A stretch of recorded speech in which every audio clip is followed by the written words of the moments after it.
Hello everyone, Ceri the Crafter here, that's Ceri the Crafter, and I'm here with a promised video. So, a couple of days ago I launched my video showing how I made painty envelopes. They're all ready to go now, they're all nice and dry, they're going to go into my storage for painty envelopes. Thank you very much for the compliments on them, and yes, I do enjoy doing them and using them. In that video, I did say I was going to tell you or show you how I deal with window envelopes when I'm doing painty envelopes, which we'll get to in a second.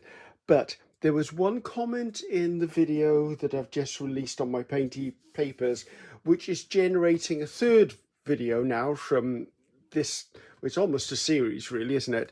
And someone said, but Ceri, how do you do it if you don't have a gel plate? Fair comment, taking that on board. So I'm going to do one more video which will come out in a couple of days time where I work on envelopes, and I only work with what I can find around the house and techniques, not using any expensive equipment. The only thing you'll really need is a paintbrush, potentially a scissors, and some paint. So I will get to that anyway. So let's first show you some prep now. Window envelopes have a few problems like any other envelope. They have the stickiness down the back. We'll deal with that the same way we did with the previous one. You have the bit that you see through the window, you see this. It's not my intent to paint that up. However you work, normally, that's a problem whether you've decorated the envelope or not. So basically, you could quite easily take a piece of something, stick it to the inside, and then that patch is covered. So it's not a problem I'm going to deal with in this, because to be honest with you, if I'm putting a tag or a journal card or something into here, that disappears anyway. As with any envelope, it's not made with paper that's supposed to get wet and then dry permanently. I expect this area here and this area here to peel back a little bit, as I did in the first video. And by the way, all the videos will be linked. I will glue that back down. But the elephant in the room is this. How are you going to protect this while doing this?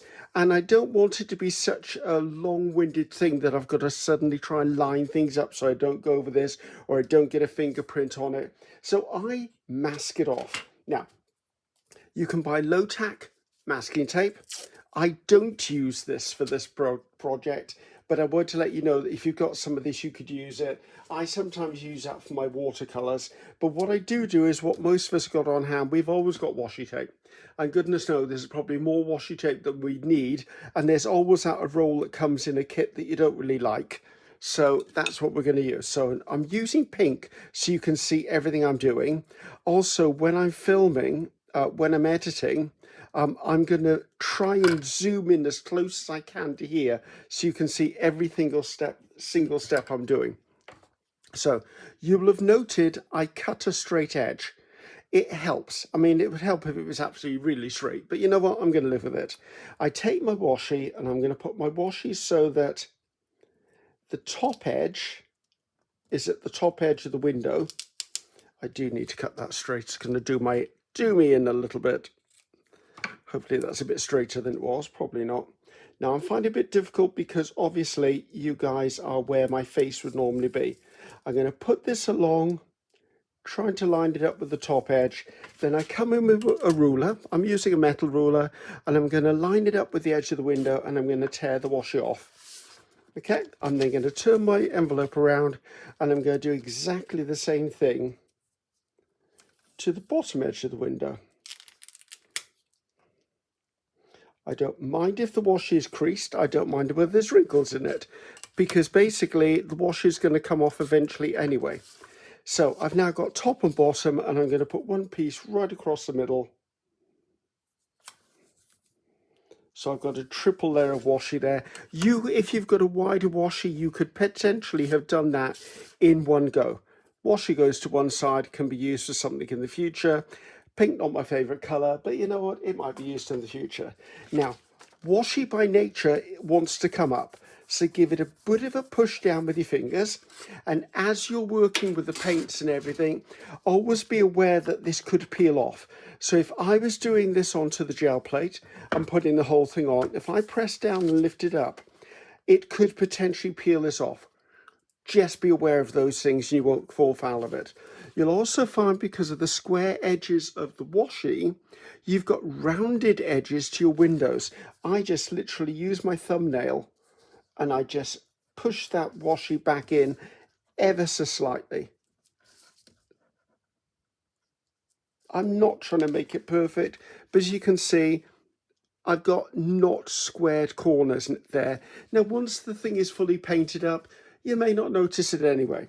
So I prepped a whole load of these. Well, I prepped 10 of them, to be honest, and I've used whatever washi I wasn't using at the time.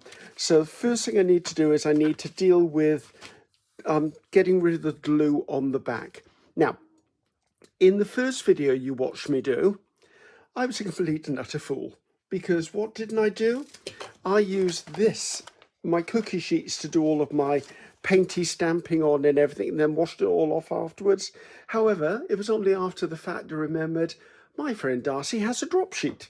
So I pulled out a bit of brown paper packaging, and I'm going to put that down, and this will save me some cleanup, I can tell you. I'm going to put my 5x7 gel plate to one side, and I've got my 4-inch b-ball brayer here. So anything that actually does get painted on here, I could use for a backdrop for something else in the future. Thank you, Darcy. Wish you'd have been in the room when I was doing it. So I'm just taking acrylic paint and I'm taking white, which I need to turn it this way on, don't I? Now, I'm not doing as many envelopes as I did in the last video, and now that you've seen how I deal with the window, pretty much the rest of the process is the same as it was for the other envelopes. So all I'm going to say is I'm going to change up the colours, and I'm going to change up maybe the stamps and the things I do, but predominantly it's going to be very similar. But if you enjoyed the first video, you might enjoy the second video. I think I already mentioned it, but I'll mention it one more time. As you're handling the envelopes, just keep an eye out for this panel, because if it starts to work loose, it's easier to repair it straight away than it is to actually repair it after the fact or once it's fully peeled off. So I said I'm going to start working with brighter colours. I think I'm going to come in, I'm going to work with this. This is cadmium yellow deep hue, one of my favourite colours, which is probably why you've seen me use it a lot. Now, I'm going to leave it open because I know I'm going to need more. I also have white paint on my brayer, so I'm just going to brayer those down, and I'm going to come in, and as I did before, I'm just going to pop this down. Now, if I know where the edge of that is, I can roughly go close to it. It doesn't matter to me over the top. I'm only doing one side at a time in this instance, purely because I know that the backs are still wet from something else, and I want to make sure that I don't keep everything so wet that it all sticks to each other. So, and we're doing less this time, so I won't be as cramped for space. But as long as I keep things moving, I should be fine. Again, just being aware of that panel to make sure that it doesn't stick down. There are going to be periods where I'm turning off the camera so that I can actually dry these with a hairdryer, because I'm going to need to. I'm going to need to put some more of this on there as well. Now, this doesn't have any white with it this time, so that's going to be a different shade or tone, or it's going to be in the same family. Let's just leave it at that, shall we? So, yeah, quite a few of you said, oh, they're really excited and they wanted to have a go at this. I'm happy about that. It's lovely when I do something that inspires other people to actually have a go. And I do know some of you have been over to Darcy Sanders and had a look at Darcy and her experimental nature and the way she works. And in the last video, I actually did put Eddie Riaz, Eddie Makes Art. I put a link to his channel as well, because Eddie does lots of stuff with the gel plate as well, and he does some great experimentation stuff, and I applaud anyone that's just playing to see how far you can push equipment or stencils or stamps or whatever you want to work with. So check him out as well. He's a cool guy. So yes, Eddie, I called you cool, so don't let it go to your head though. Right, just a little bit left there. You will get messy fingers with this process, guys. Don't even worry about it. Don't even think that you're going to stay clean. I mean, As I said, if you're an artist, prepare to be dirty. And I mean dirty with the product you're using, not necessarily with dirt or mud. Right, I've got that on there. Now, I know these are still wet, but I think they're probably dry enough to be able to put something on the back. So I'm going to come in, what I'm going to do is I'm actually going to brayer over the front. And what that will do is it will put something on the back, but it will also lift off anything that's on the paint that's spare on here.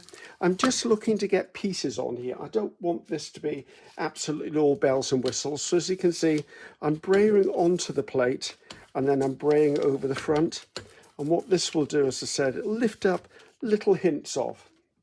Some of these will have bigger patches on them. Some of them may have nothing at all that wants to lift off. And that's okay, because we're going to do, as you saw in the first video, I tend to do 3 layers of painting, just because I can. And then I will come back through and do like mark making and stuff. Now, these envelopes do have a black bar in that corner. It's part of what the envelope is. I am not overly worried about it because I don't know how they're going to be used. That bit may be sewn into a signature. That may end up as something stuck over the top of it. There's not a lot on that one. Let's see. I think those two now. I think I need to put some more paint down because I'm going to run out of paint. So yes, I'm not overly bothered. That bit of black in the corner may actually get incorporated into some part of the design. It may get mark making over the top. It may get anything like that. Right, as I'm going to be doing the next layer of paints now, what I'm going to do is alter that slightly. Where did I put that white? What's this? Transparent white. I don't use transparent white that often. I don't know why I bought transparent white, actually. I think I saw somebody using it and thought, oh, that's a handy bit of paint. And I don't think I ever used it. I think I bought 2 bottles of it as well, so because I was that impressed with what they were doing. Right, again, it's becoming textural, doesn't bother me. Let's just get stuff down. I think I mentioned it before, and it's worth mentioning again. Because of my OCD, not hugely, but enough, and because of my feel and battle with perfectionism, I have found that within instances like this, if I work quickly, I'm usually happier with the results than if I work slowly and then I struggle. And you get where I'm going with this. It's just easier for me to work quickly. I'm a little more contemplative, if that's actually a word, when it comes to the final bits of the mark making and stamping and stuff. And I'm not sure what we're stamping on these, and I'm not sure we're mark making these. Right, I think that's the first layer. Right, so I've done yellow. Let's put something that's going to be complementary to it, but not the same as it. Right, I've got this caramel colour I used before. That might be a nice colour. Let's put some of this caramel down. This is by Pebio. This is a relatively new colour for me.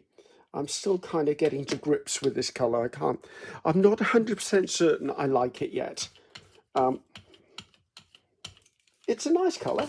It's just I'm not 100% on it, as I said. So I'm just going to come in. I'm going to do both sides this time because these are okay. I'm finding they're not sticking to anything or each other. After this layer, however, I am very much likely to stop the video and actually get a hairdryer on these, because I don't want things to get so wet and sticky that then they start sticking to each other, sticking to tabletops, and start tearing. It'll also give me a little bit of a breather time to work out what the next colour is I want to put onto these. If you were really hung up about needing that gone, don't forget, guys, focus a little more when you're putting a matte paint down. A matte paint is one that cannot be seen through. I don't tend to worry about things, but I think what I'll do is my next layer of paint, maybe we'll do more than 3 layers of paint this time. Maybe my next layer of paint will be an opaque, and we'll use the opaque to actually cover up things. As you can see, it's starting to cover that up anyway. So I'll just see whether I can cover it up for you so no one is concerned by it. It also shows you how I would just quickly cover it up.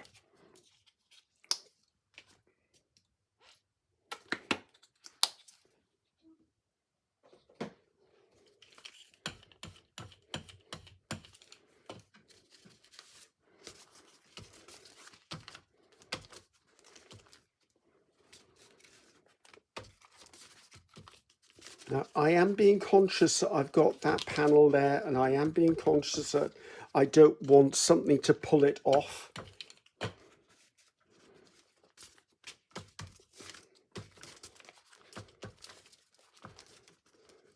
So right, so I've got some opaque on here. So if I come in now and I focus on this, I can really make sure that disappears to the point where it's not really that legible. Again, I can focus on that little bit there till it goes away. I tend to work in layers, as you know, so as much layering as I can do, there's a quick fix for you. As much layering as I can do over stuff, I will do. Okay, where's that one that had a lot of paint on it? This one.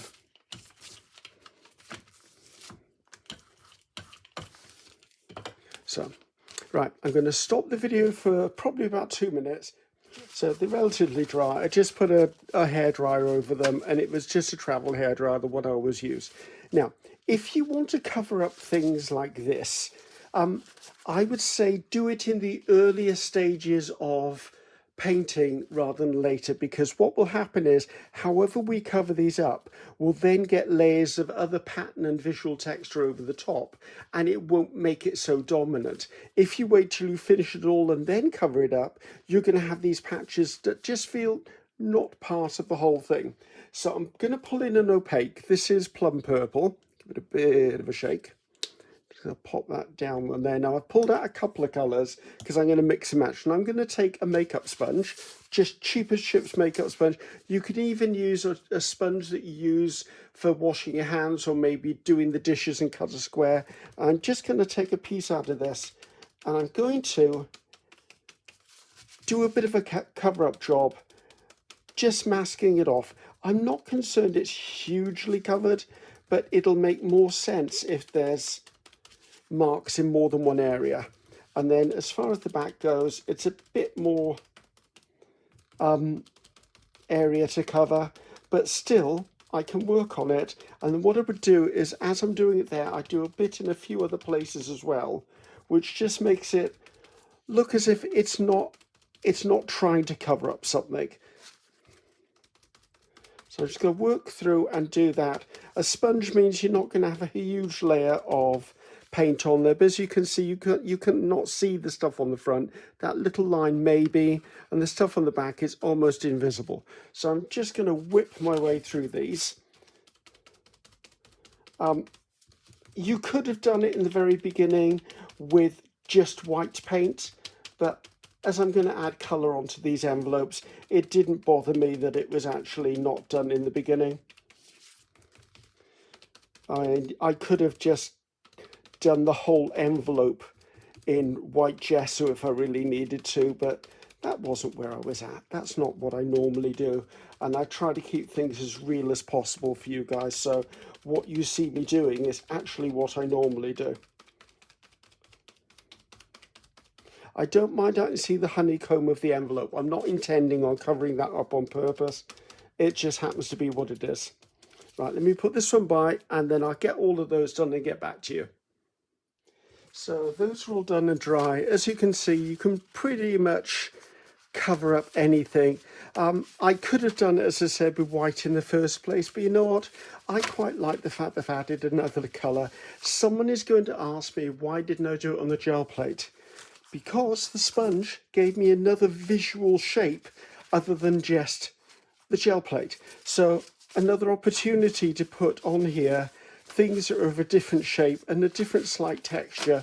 These will now get knocked into the background. So I'm going to come in now, and this is my third layer before I start the mark making. Now remember, there are no rules, guys. I'm just sharing with you the way I find works best for me. I'm quite a systematic person. I'm methodical in my application of stuff. You don't need to be. You do exactly what pleases you and how it pleases you. So I like at this stage to come in with a colour that is completely opaque, meaning I can't see through it, and that it's light in colour, because some of the envelopes, as you work with them, like that's quite muddy looking for me, no pun intended because it's brown, but it's quite dark at the current. I now want to pull back some lightness. I do not mind there's white envelope showing on some of these. I try to leave white on some stuff, although I do find that very hard. I like leaving white on here because it gives the eye somewhere to rest. But I'm going to put out some light colours now. Well, not light colour. I'm just going to stick with this Titan Green Buff by Golden, one of my favourite colours. It doesn't have to be any particular brand. It just has to be what you want it to be. And my aim is to do what I call a kissing technique, which is where I look at something and I will just come down and I'll very gently just tap it in place, just so I get little hints of colour. I'm going to do both sides at the same time here because it's a reasonably dry envelope. It's not going to be a problem to me. There you go. So we'll take a look at them after they're all done, or you'll see them as we're going along anyway. But I'm trying to try out areas, try and point out areas that I'm not trying to conceal, but I am trying to utilize the fact that I'm going to have a different color on them. And I think I might, the reason I chose this green, by the way, is I think I'm going to use some botanical stamps on here instead of, I did mark making yesterday with stamps that were like geometric designs, that sort of stuff. And I think today I'd like to do these with maybe some botanicals, maybe some leaves, stuff like that, because I don't have many of those. I've only got the embossed ones, as you saw in the first video. So there will be white on these again, mind you. So don't think, oh, it's getting very muddy again. There's going to be white. It's fully my intent to put some white on in a little while once I've done the initial mark making.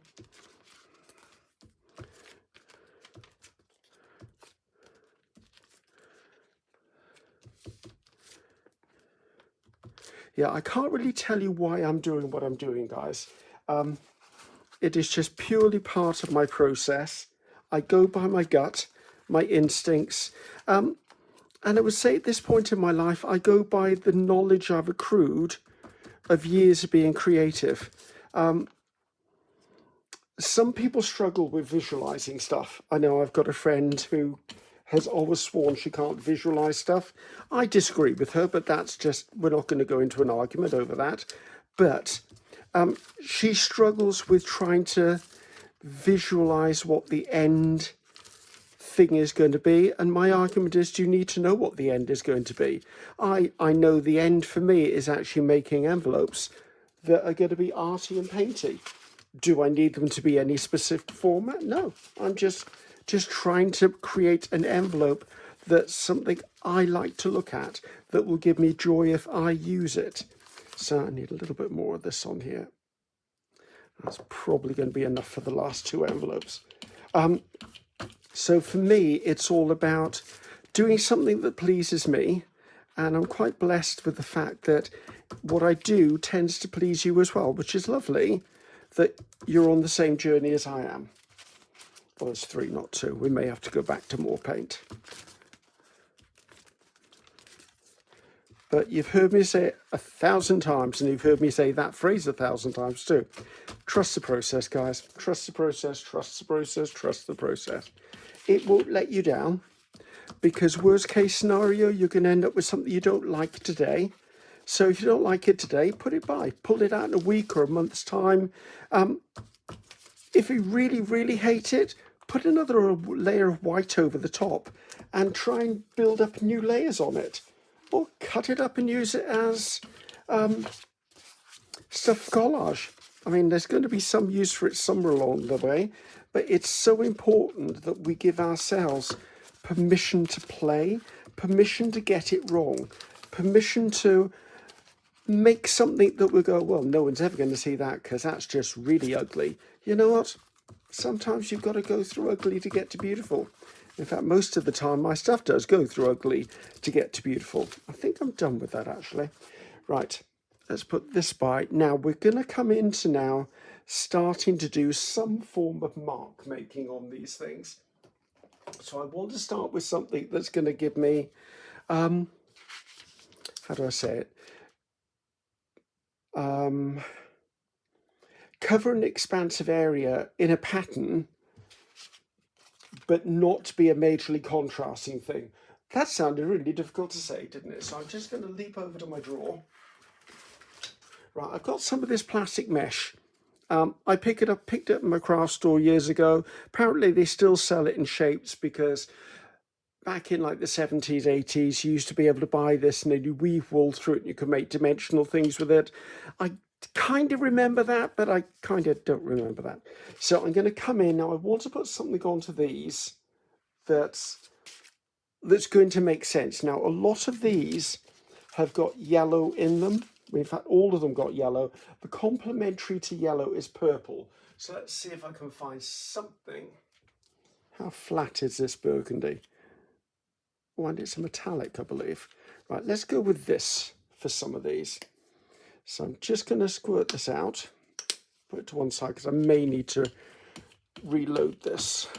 Okay, that's quite nice because it's a colour that isn't in your face. So I'm going to come in, press this down.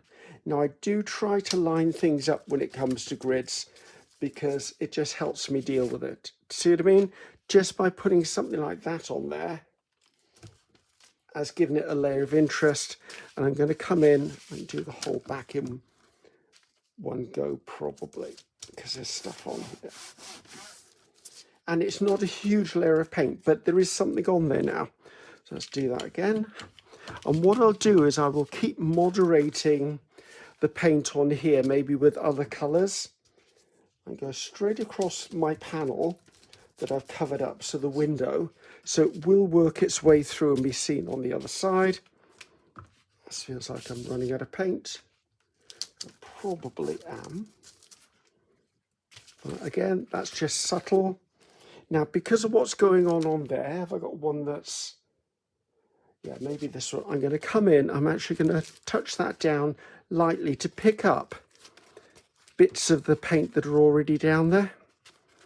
Do a little bit along that bottom edge. There you go, so that's another one done. Let's pull those out of the way so I can get to them. I think I might do it on this one too, just press the whole thing down and see what comes up. I'm always conscious of this washi tape panel, by the way, because I do know it could come up on me. Right, so we've got some purple on there. Let's go to another colour. Let's do something a little bit unexpected, shall we? Let's come in, what's this? Turquoise. I like to mix my colours up. I like colour, full stop, so. For the person who said, did I remember to order paint? I did remember to order paint. The thing is, the paint I wanted to order, they didn't have. So I did buy a little bit more paint, but I didn't buy an excess of paint because, I don't know, the kit I bought of a teaser doesn't seem to exist anymore. So I don't know whether it's just out of stock or whether it just, they've launched combinations and then decided to keep some combinations and not all of them. I don't know how these paint companies work out what they do, when they do it, how they do it. So, and yes, you will get stuff all over your hands. And I'm back, done a bit of a clean up, and I've dried these off. And as I'm drying them, there are a few here I'm looking at going, you know what, I think I don't want to go to white and I don't want to do a stencil, but I do want to, like, some of them, like this one could do with some light areas and it's a bit dark for me. This one, I quite like it, but I do think it would benefit from some lightness as well. That was not bad. That looks like it needs something to bring it all together. It's a bit patchy. This one definitely needs some larger areas of pale in it. That one I don't mind actually. But I've had a bit of a change of heart from the white. So what I'm going to do is I'm not going to use the stencil. I am going to use the gel plate, and I'm going to use this colour which I really like, which is buttermilk. And this means that it won't be stark white, but what it will do is it will give me the calmness that white would have given me. Now I'm going to braid this out reasonably fine because I don't want a thick coat of it. I literally want to come in and unify some of these areas just by, as you can see, just giving them a little bit more of a resting area. That might work. Again, be prepared, guys. Change the plan if that's what's needed. Make it work for you.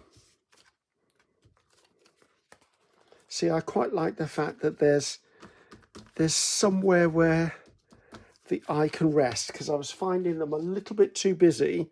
Not finding them that much less busy, but what I am is I'm taking out large areas of the pattern that might have been jarring to the eye.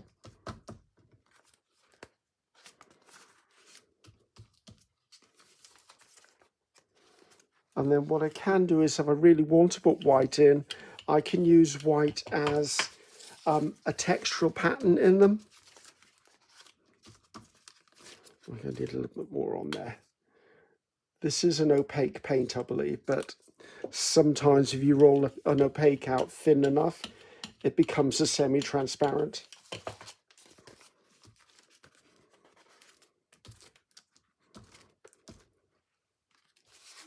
Yeah, see, this one just looks muddy to me. I want that changed.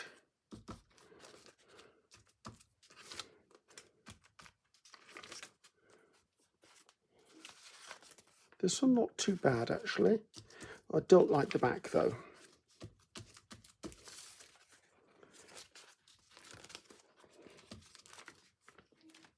But as I said before, trust the process, guys. At the end of the day, I can almost guarantee, right, this one is my problem child. So I'm going to come in, I'm going to give it quite a good press. I want that almost not obliterated, but certainly covered up a bit. I don't mind if I've got to do some rescue work from that back to a colour, that's not a problem. I didn't mind these, did I? Just have a little bit of this just to unify stuff.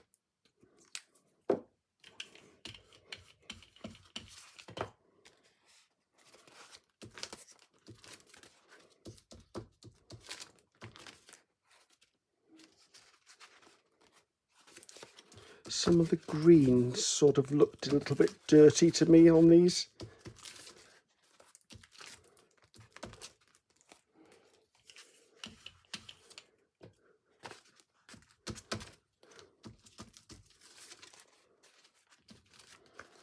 Yeah, these need a touch more.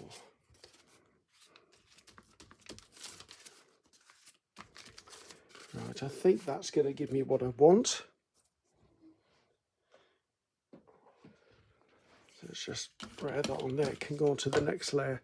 So some of these now are beginning to be knocked all the way back to almost a starting point. I don't mind. We've got stuff to go on these, remember. We've got other bits. Spread that out because that's a bit thick. We've got other patterns to go on here. Remember, guys, you need to go through ugly to get to beautiful. So let's just move those to one side. I am quite liking these. I may not need to play too much more with those. But I think it's time now to bring in the white I was talking about, and I have in mind what I want to do with the white. I think, let's see if I can show you my thought process. Okay, let's go with this one. Because there's patches of white and they're all up there, if I do something that's white down here, it'll pull that through to the back. Same here, it will unify it. Instead of this looking like a cleanup sheet, it will actually unify it a little more. So I need to think about something. Now, I've already got grids on there, so why don't we go with lines? This is just a piece of corrugated card. I use it all of the time. I learnt this trick from Gail Augustinelli. And I want to say this piece of corrugated card is probably older than some of your grandchildren, to be honest with you. Just get that mass off there. I didn't need to do that, but there you go. Right, so I need to roll this out. It is reasonably thick, but that's not a contributing factor really. I'm going to come in, I'm going to pick this up. Now I'm going to be very strategic in making it horizontal and vertical. I just want to make sure that what I'm putting down isn't adding to the confusion, it's actually adding to the design.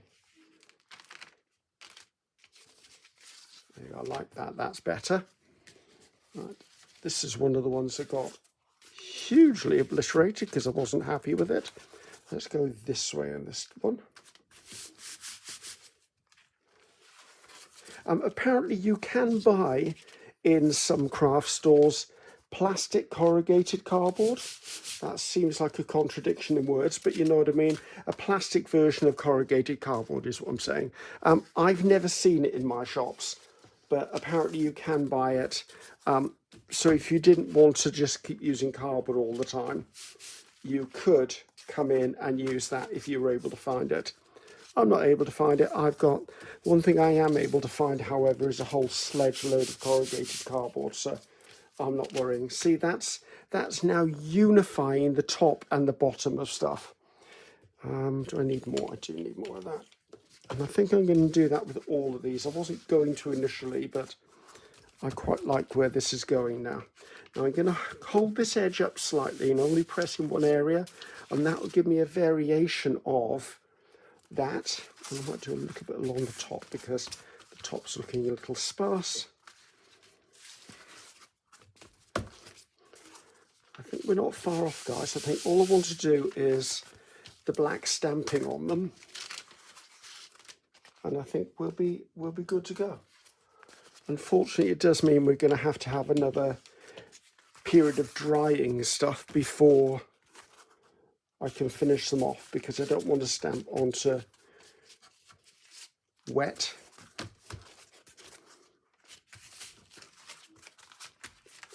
Another thing to note, guys, too, is if you've got straight lines, you've actually got a grid. So say I come in here and I put straight lines across there. If I then pick this up, turn it 90 degrees and go in that direction, I have a grid. So it's worth thinking what will happen if I turn what I'm stamping with by 45 degrees. Right, these are okay, I feel, but what I'm going to do is I'm going to use up the remainder of this paint and just put patches of stripes on them.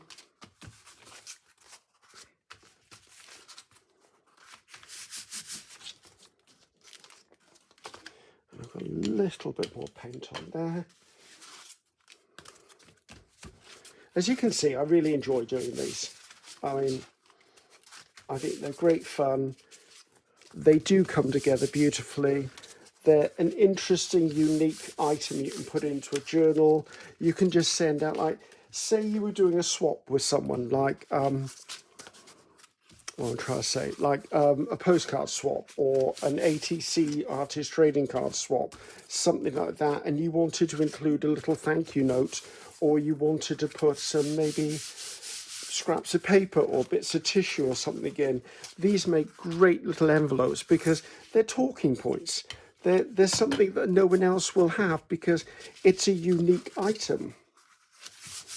It's a unique version of whatever you create, which I love that. I absolutely love receiving things that I know that are not short bought, they're not a digital, they're just used in such a way that is beautiful. I mean, I've seen some wonderful stuff done with digitals, don't worry me, that are really unique, but it's just nice to do that.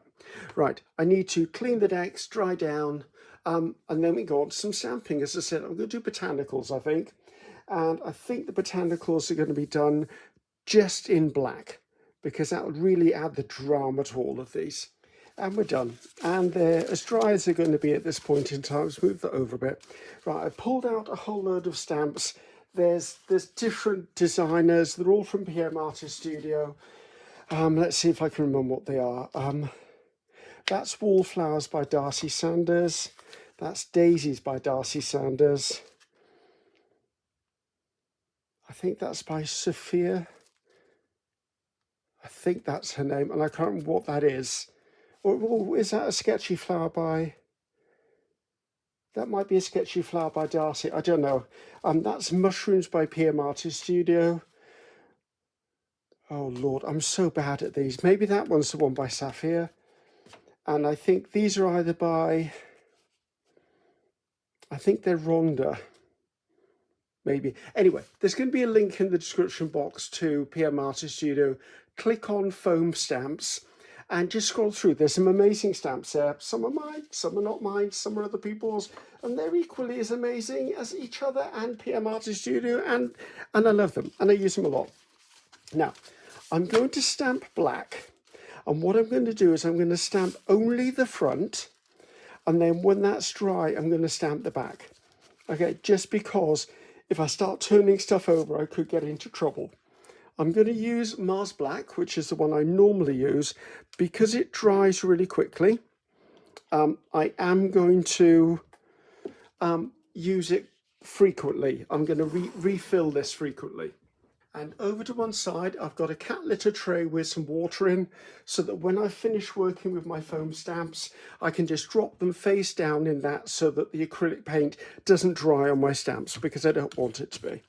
Right, now, am I looking for a perfect stamp every time? No, I'd rather it wasn't. I want some that maybe are a little bit grungy, are a little bit, what I'm trying to say, weathered looking. So let's come in with a wallflower. Now, if you tap it down and you move it back and forth in the light, you should be able to see whether it's got a good enough impression.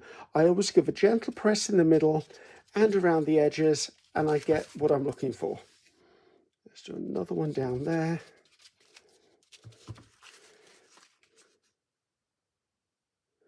I think I'm going to, oh no, I do want to put another one. If I put another one just by there. By turning this round, I get different parts of the stamp. So I think I'm going to do one envelope of each, and then I can come back because I want to use all of the stamps. Right, this is the smaller version of Wallflowers. And don't forget, guys, just because it's one doesn't mean you can't piece them side by side to actually make up a design that travels around. Like, as you can see, by turning it around and slotting it in, I can make quite a nice array of flowers. So that's that one done. Let's have a look. Let's go to daisies. I do love the daisy one. I mean, it could be daisies, it could be a gerbera. Someone said, oh, is it a sunflower? I don't feel this is a sunflower. I used to make flowers out of clay, and I really don't feel this. This hasn't got the feel of a sunflower to me. Oh, there's butterflies as well. I could put butterflies on these, couldn't I? Oh, okay, we're going to go with one of those. I completely forgot what I was doing. And I'm going to bring in the cluster. And what I'm going to do, I've got paint all over it, I'm going to go right over the top of the window. Because obviously the window's not going to be there when I take this off. A little bit up there as well, just on the top of the envelope. Right, put that one by. I'm forgetting which ones I've done and which I haven't. Right.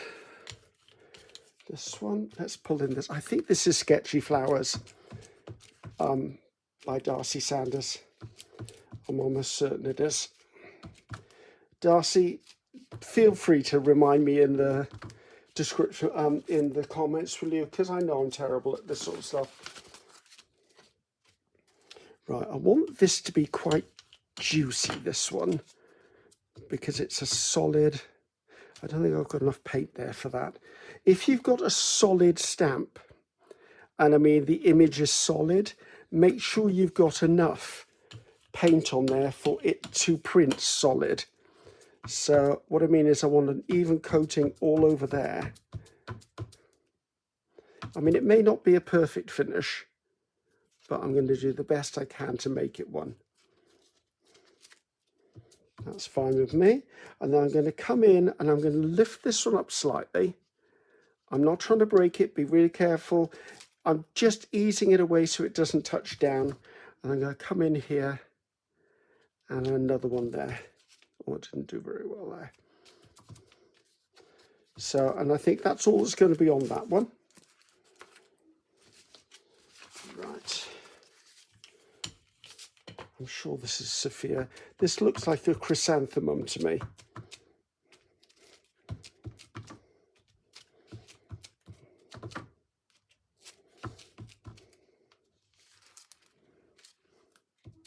Oh, what am I doing? I've already done that one.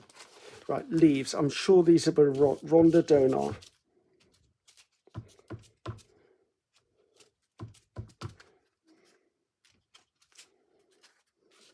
Don't mind that. And then there's obviously a bigger version of the same stamp. I like that about stamps from Pierre Marty's studio, where possible, and they do it with their stencils and masks as well. They will give you scaled up and scaled down versions of things. It's looking nice. On to the last one. I think I'm going to come in with a small leaf. I'm going to come in with a chrysanthemum and put it on there as well. And I'm going to put in another leaf up there. And I might repeat. Oh, that's the back anyway. Well, there you go. Typical. I'll have to turn that over a minute. Right. I think my first flowers are probably dry enough now. I'm now going to turn over. I'm going to remember what was on the front, because it only makes sense if what's on the front is on the back. You don't need a lot on the back. You just need a little bit. And I've done the little on the big, so I'm going to pull in. Right, this one is done. So I'm going to, this doesn't feel like there's enough paint. I'm going to now use the larger one on the back of the smaller one, because they are the same design. They're from the same collection, should I say. So there you go. We'll take a really good look at these after they're all finished, guys.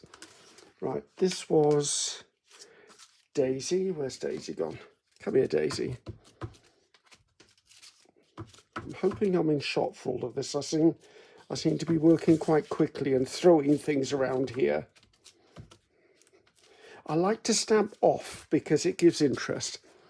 It's not leading the eye away from the design. It's actually just utilising the design to its fullest, in my opinion. Right, I think we're getting to the point where this paint needs renewing. Oh, I don't mind that looking like that.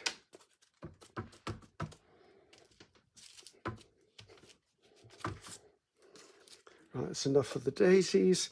Right, I can see, if you look at this plate now, it's matte. It's not shiny. That means it's dry. I'm not going to get anything new out of that. There's little bits around the edges, yes, but on the whole, it's done. It's cooked. It's finished. Right, we've got this again, which I said was, I believe, a chrysanthemum.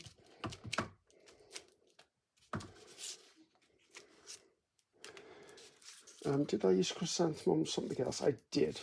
Right, chrysanthemum was on this one. And it also had the little leaves in it. Right, I need to carry the back through to the front. Now, this one was leaves only, and I didn't mind that.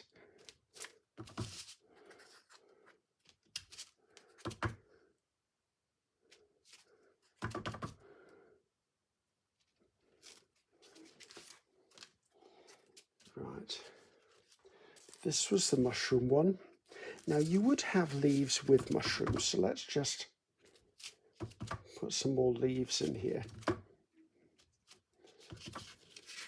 Gives it kind of the feeling of a wooded area. And maybe a bit across there.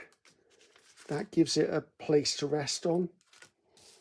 And then this one, have I done them all? I feel like I've missed something. Oh no, I wasn't going to do that again, was I? Right, this was the large one.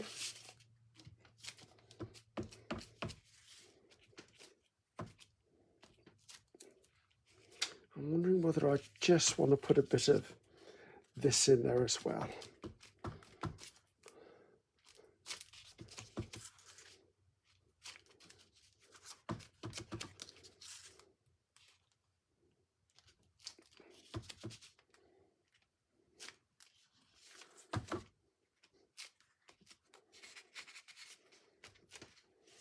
Okay, right, I need to get the butterflies. I don't know where I put the butterflies.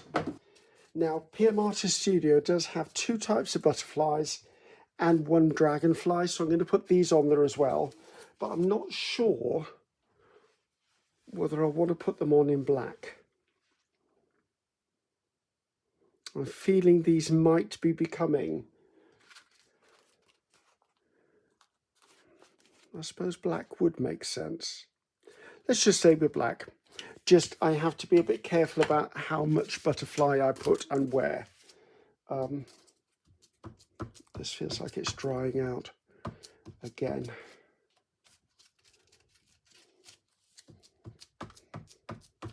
Let's do the one I've just done. Right, I'm going to do one quick one on the back, just to tie the front to the back. I do need a little more paint on there. You might be able to tell this is my favourite butterfly from the collection, so I tend to use this one a lot.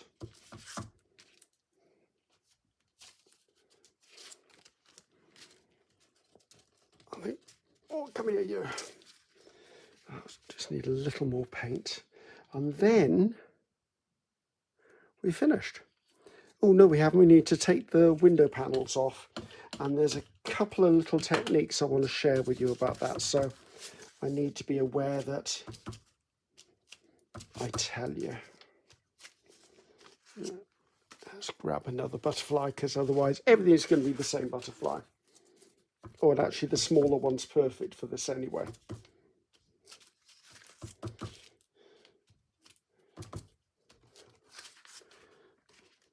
I will do a big flip through at the end, guys, I promise you.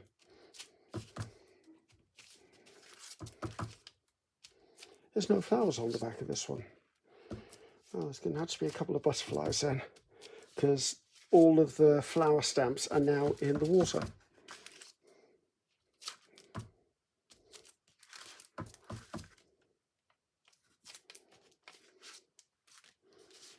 Right, I think I want to do dragonflies for the rest of them. Dragonflies are my absolute favourite meaningful insect thing, sign. They mean a lot in my life, is what I'm getting at.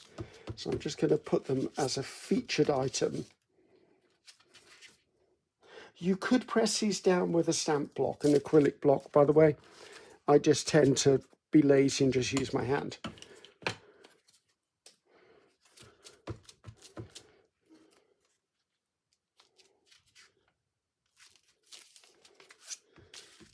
I don't think these ever came in another size, I just thought. I think these only ever came in one size, these stamps. Because they're such an intricate design, I'd be very, very surprised if they did come in another size. Right.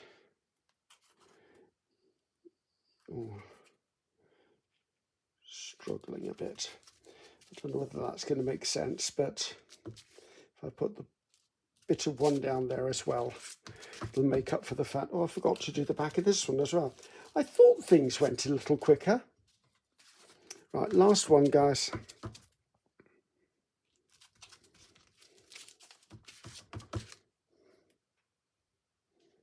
Actually, I don't want to put it on there. I think that's enough. Right, I'm going to drop my entire gel plate into my bowl of water.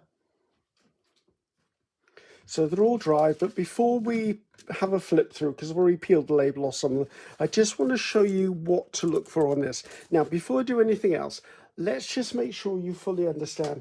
I'm using a travel hairdryer and I'm not using it on the hot, because if you use a heat gun, remember there's a plastic window under here. It could melt and buckle and burn. Do you mean? So I'm only using a cool heat on my hairdryer to dry these. If I wasn't making a video, I'd probably do all the layers of paint, then go have a cup of tea, come back, and then do another layer of paint, go and have a cup of tea, and go, because I love the cup of tea. So when it comes to this, I would say always rip from the outside to the inside. So I'm just going to rub my finger across until I catch those corners. And then I pull this back. Go gently. You don't want to be tearing at it really harshly. You will find it comes off really easily, because washi is supposed to come off easily. Now, the only bit that I've got here that didn't get covered in paint is that little bit there. You're probably not going to worry about that anyway. And if you are, you could just put a label or a marker or something over that. Again, let's work on this one.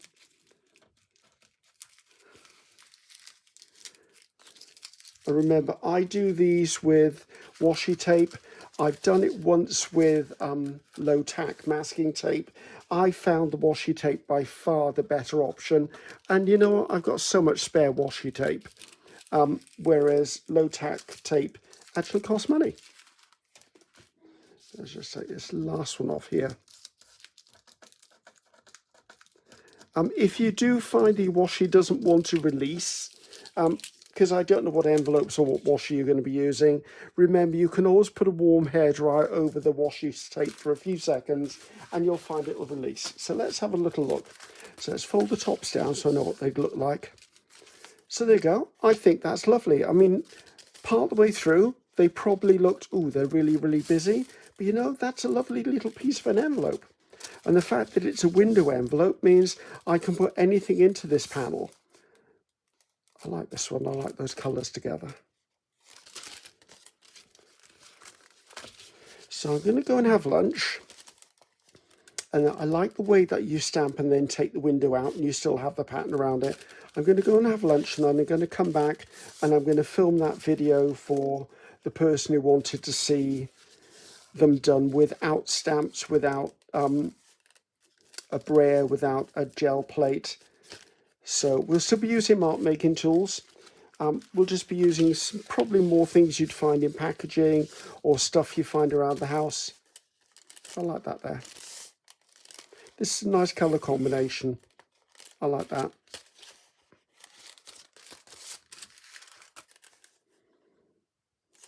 How much of that butterfly disappears?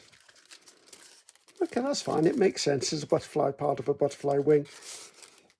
I like the white lines I put in. That really did help the overall design. This one makes me feel I wish I'd have put a flower in there. But you know, maybe I don't, because maybe there'll be a cluster put in there. Maybe there'll be an element. Maybe there'll be something else. I mean, I try to remember that these aren't finished until they're used for whatever they're going to be used for.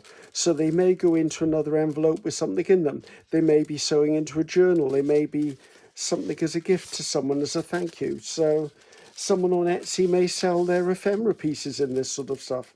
Really like that. That might go into my journal, to be honest with you. Last one. I'm really loving this sort of teal and almost southwestern type colours. I think that was a success, guys. Okay, well, I have no idea how long this video is. I will try and edit it down to as close to an hour, if not less, as I can. Thank you for your patience. I'm hoping you love that.